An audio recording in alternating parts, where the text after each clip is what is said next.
میرے بچے ہیں 10-12 سال کی عمر ہے، پٹھے کام نہیں کر رہے، اللہ ان کو شفاء کاملہ عطا فرمائے، صحت عاجلہ عطا فرمائے۔ سب سے بڑی تو میری بیٹی علاج ہے زمزم، اور دوسرا علاج یہ ہے کہ ہر نماز کے بعد 7 دفعہ سورۃ فاتحہ پڑھ کے تم اپنے ہاتھوں پہ دم کر کے ان کے سارے بدن پہ پھیر دیا کرو۔ 2 باتیں۔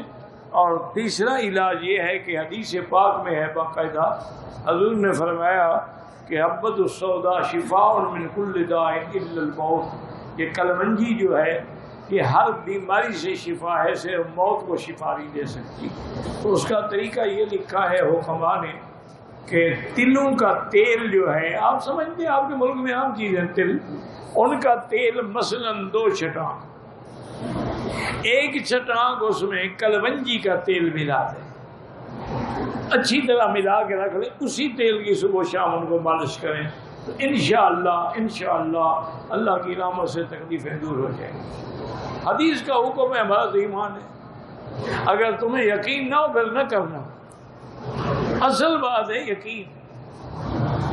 یقین ہی نہ ہو بندے کو، ارتکاز کامل ہی نہ ہو تو نہ نماز ہوتی ہے نہ عبادت ہوتی ہے۔